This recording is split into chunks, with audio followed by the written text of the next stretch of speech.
Hello, everyone, and welcome into Talk Illini. We are part of the Orange and Blue News.com, the On3 Network, and we are being brought to you with Dustin Schutte. Is that how you pronounce it? I didn't ask you for it.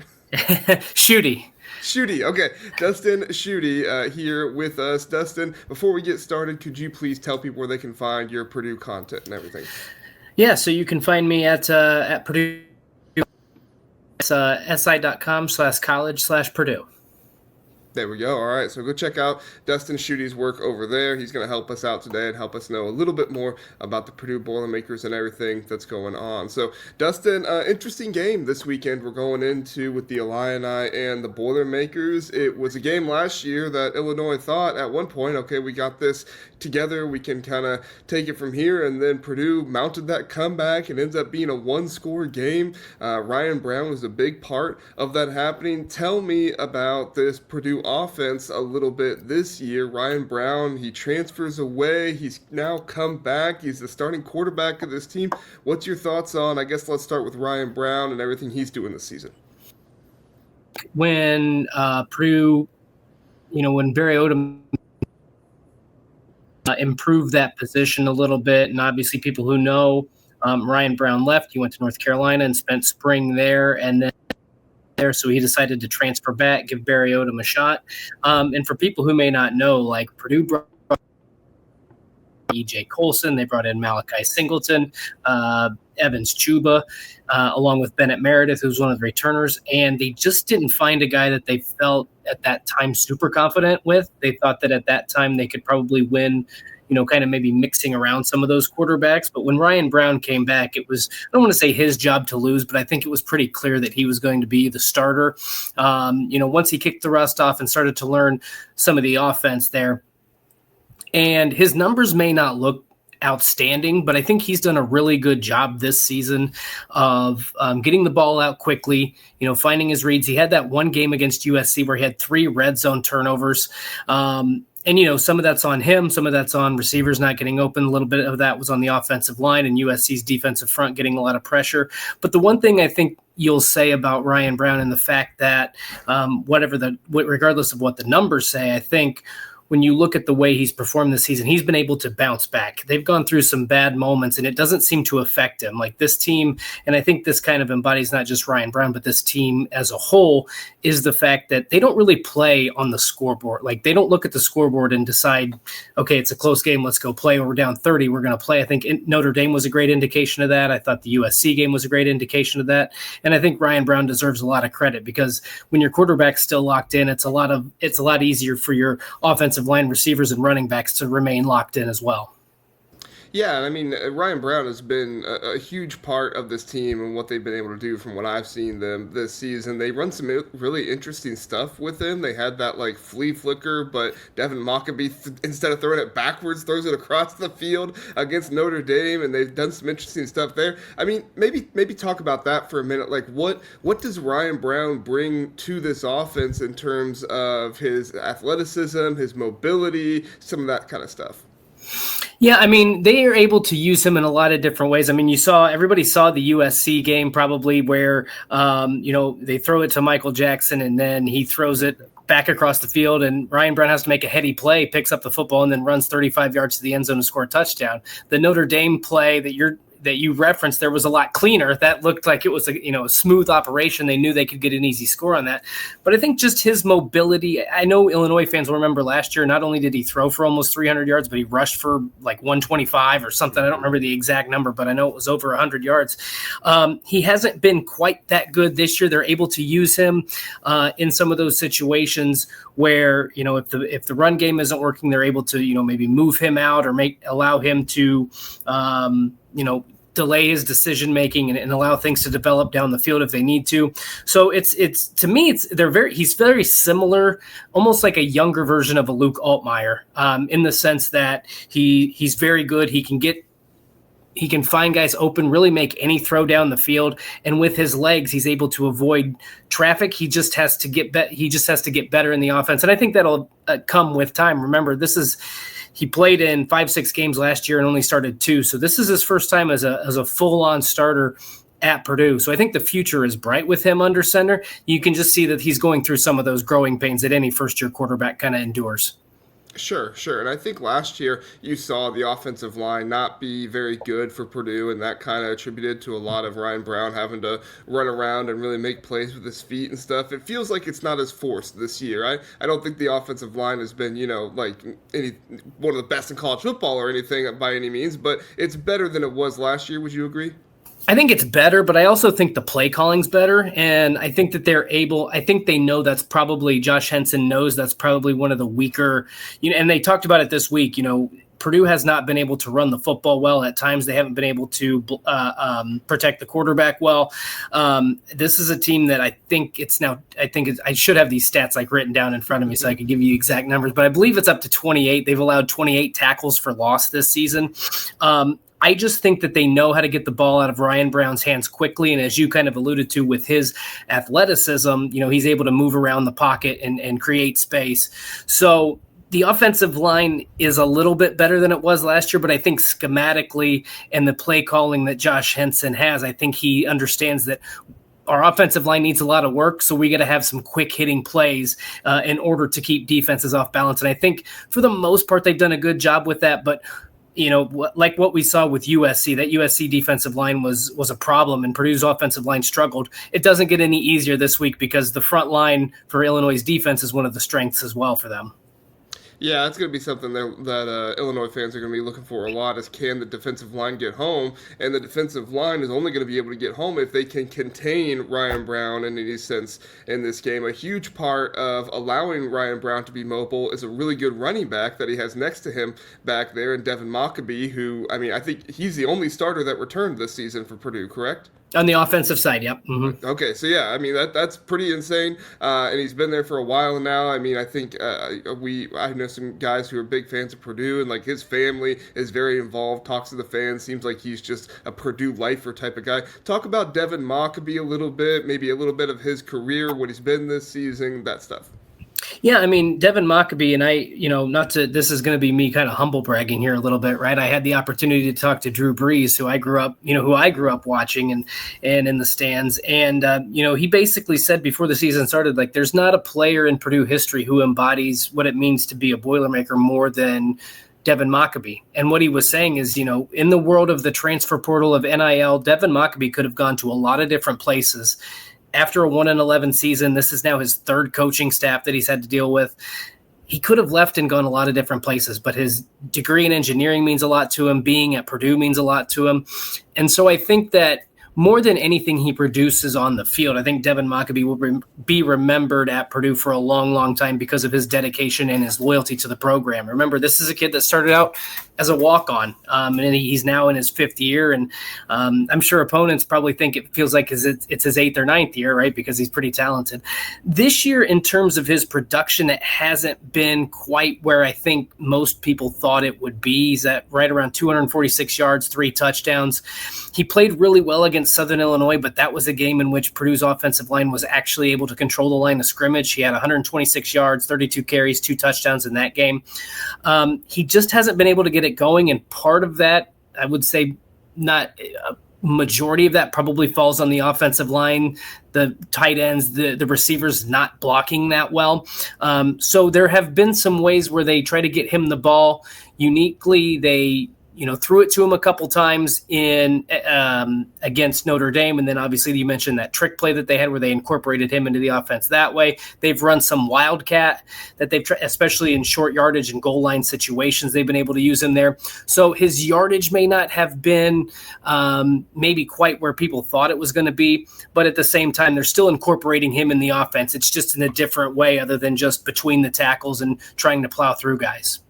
So you mentioned the receivers there a little bit, and I think this is a really interesting part of this team with how they've kind of grown. This is one of the most improved parts of the offense, I feel like. Nitro Tuggle, he had a game highlight catch with the diving catch there on the side. Feels like these Purdue receivers have done a pretty good job of contested catches this season. So talk about the receivers a little bit, and then maybe specifically highlight your slot receiver, because that's going to be an interesting matchup. Xavier Scott not playing, the Henkel, the slot replacement. He got banged up at the end of last game, so I know that's a matchup that Illinois fans are going to be thinking a lot about.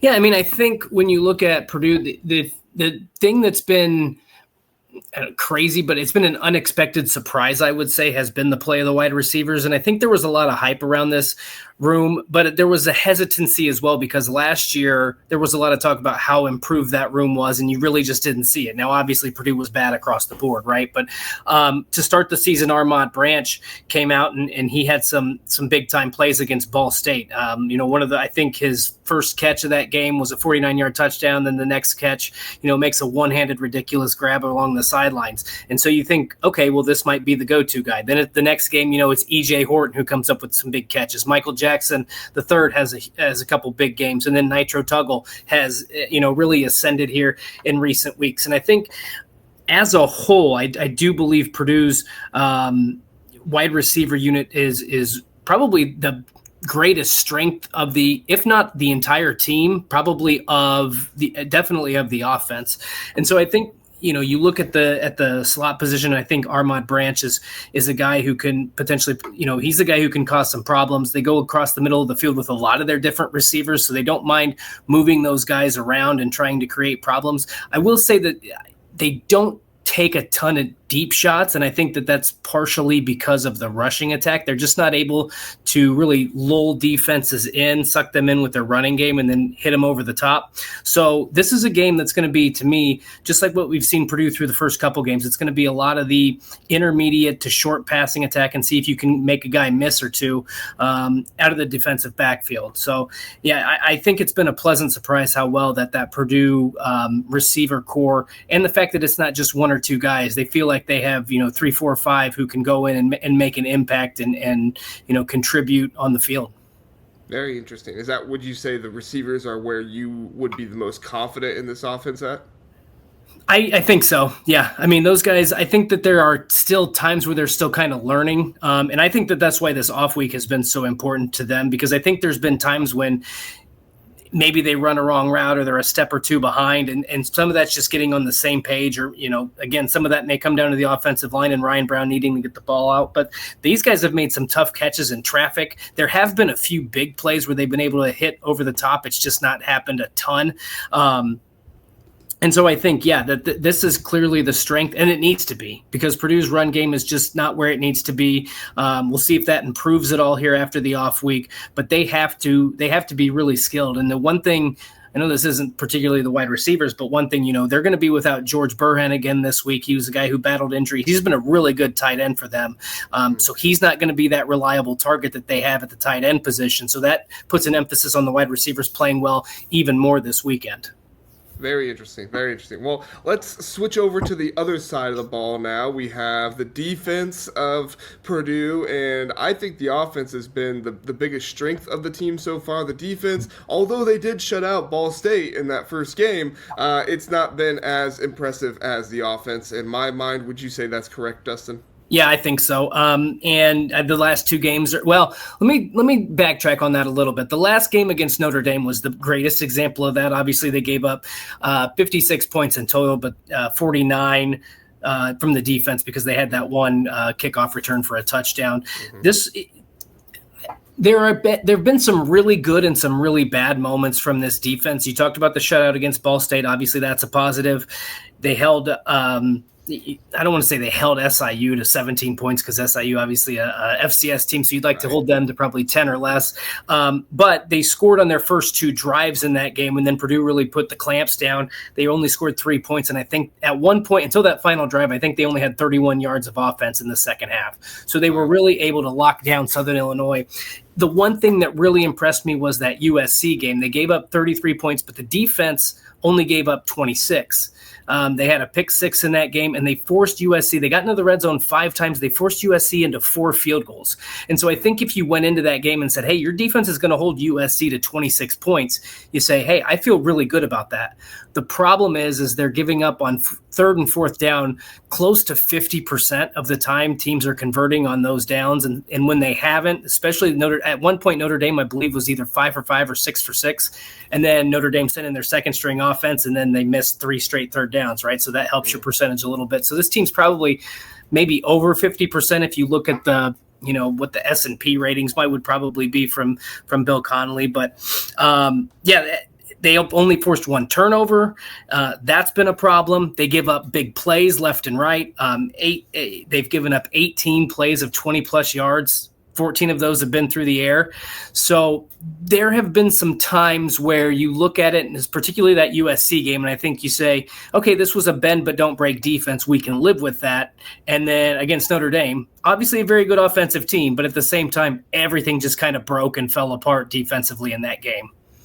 So would you say that a lot of those big plays are probably coming from, the secondary? I know Tony Grimes is somebody people were thinking about this season, former 5-star recruit.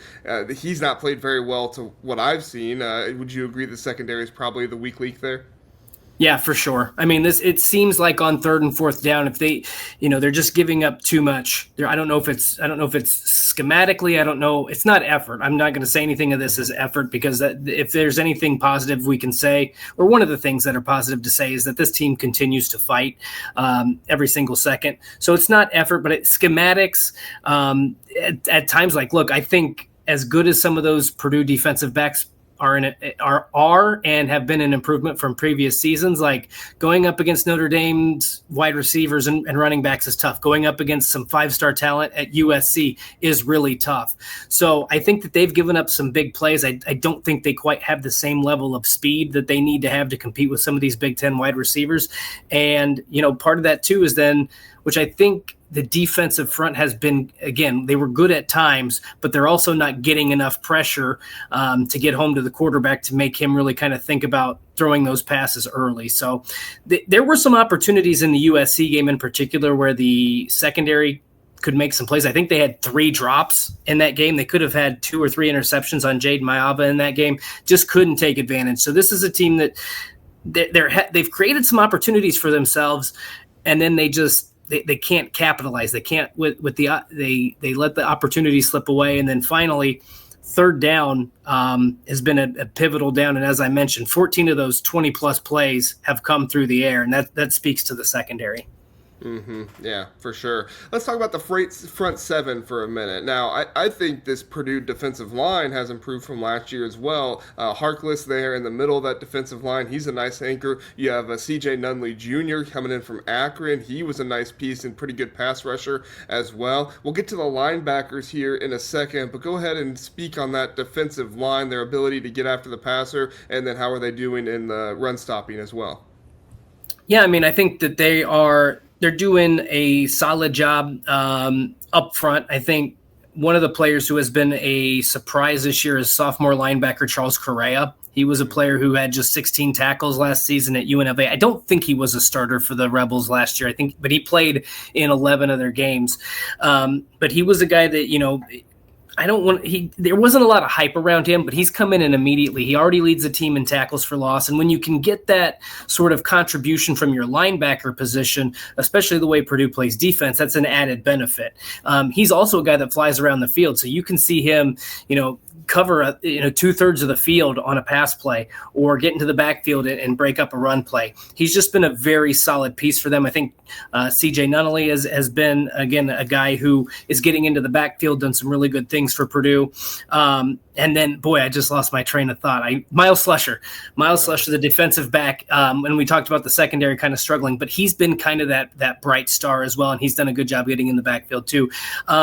Purdue's defensive line and their linebackers have definitely gotten better from last season, but at times it looks like they're having trouble getting off blocks, getting home to the quarterback and getting pressure. And we've seen these last couple of weeks where, especially against some of these more talented teams, they just haven't been able to get pressure. And CJ Carr was 10 of 12 from Notre Dame. And that's, you got to be able to get more pressure in situations like that. So again, I think that this is still a team that has a lot of room to grow, but it's drastically improved from where it was a season ago. That's for sure. It's an improved team and improved effort, improved discipline. I mean, there's just so many things on this Purdue team that are improved, and it's going to be a good challenge for Illinois in this game for sure. Well, we did what you're most confident in the offense. What would you say you are most confident in with this defense? Yeah, that's a great question. I don't know if I know the answer to that. Stumped you I with that one. I think it is going to be probably the ability to slow down the run, because I don't think, as much as they had trouble with it 2 weeks ago against USC and Notre Dame, I think that they have a chance to maybe slow down Illinois a little bit, because I don't think they're as dominant up front as especially Notre Dame. So I think that they can maybe use that as their advantage and maybe put some pressure on Luke Altmaier when he goes back to throw. And confident is a very loose word there, JR. Like we haven't seen it a ton yet. Right. So I don't know that there's really anything you go into this game against Illinois saying, boy, we feel really confident about this or about that. But again, this is why you have 2 weeks to game plan, and the benefit of coming out of a bye week is maybe if you see some shortcomings in terms of talent or physicality or whatever, maybe you can schematically do some things that throws Illinois off. So I think Mike Shear was really good under Barry Odom at UNLV. He's obviously gotten up to a bit of a bumpy start here at Purdue. I'm going to put maybe the most confident I am in maybe his ability to game plan against Illinois and see if they can come up with some ways to trick or catch Luke Altmaier off guard, which hasn't been easy. I mean, 11 touchdowns, no interceptions, 72% completion rate. Like, the kid's been fantastic this year. So it's going to be a really tough task for that Purdue defense, whether Illinois establishes the run game or they try to move the ball through the air or combination. It's going to be a tough haul for that Purdue defense for sure. Yeah, to me, there's a reason why the over-under on this game is at like 57.5 right now. Right. There's going to be a lot of offense in this game. It seems like, whether that's all from one team or both teams, who knows? But it's going to be very, very interesting. I know Illinois fans are going to want to see that offensive line kind of pick up where they left off last game. They've not been great so far. Prior to last week, they've not been great, but they were much better last week. So we'll see if they can pick up on that, or if it's going to revert back to the norm, which has been Luke Altmaier under a lot of pressure and having issues there. So we will see. Dustin, thank you so much for coming on and talking the Purdue Boilermakers and kind of giving us a glimpse into that stuff. Was there anything else on Purdue that you wanted to discuss that we didn't get to? You know, the only thing is I'm just really interested in this game because I think I gave Illinois fans, maybe a lot of reason to feel confident going into this game. But this is a new generation. I don't want to say new generation, but you can certainly tell it's a different era of Purdue football away from Ryan Walters. And I know Purdue's 3 years removed from going to the Big Ten championship game. So it's not like it's been that long since Purdue's had a really good football team. But this team will scratch and claw and fight for a full 60 minutes. And so Illinois is going to have to be prepared, even if they have the advantages on the offensive and defensive lines, even if they have, the better quarterback. And I think the thing that really intrigues me about this game, JR, is how does Purdue come out of a bye week? And what does Illinois look like coming off of a big win? But then also they're playing their sixth straight game without a bye week. So is there a difference in terms of your health and your, fatigue level? So I think there are a lot of interesting factors. I think if you just put this game, if it was week 4 and nobody had a bye and you just go into it, I think you feel really confident about Illinois, but there's a lot of different factors and we see upsets all the time. I think that this game is going to be probably played in the high 20s, low 30s. But I'm not going to be surprised if Illinois wins. I would not be surprised if Purdue pulls off the upset either. So I think it's going to be a really entertaining game. And what more could you ask for between these two teams that have, the rivalry brewing?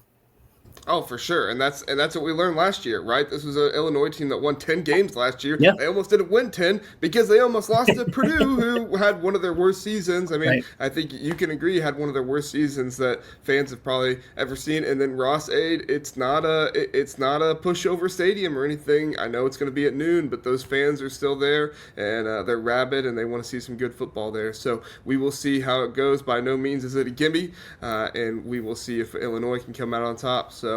Or if Purdue comes out on top. Who knows? We'll see. But Dustin, we appreciate you coming on. Tell people where they can find your work at one more time. Yeah, thanks, JR. It was a lot of fun. And you can find my work at Purdue Boilermakers on SI. It's si.com/college/Purdue. Very good. And thank you so much for being here at Talk Illini, brought to you by the orangeandbluenews.com through the On3 Network. Go check it out. Great stuff over there, articles, everything else. It's not just a podcast. There's other stuff over there on the site, orangeandbluenews.com. All right, everybody. Thanks for listening. Have a good one. We'll see you later.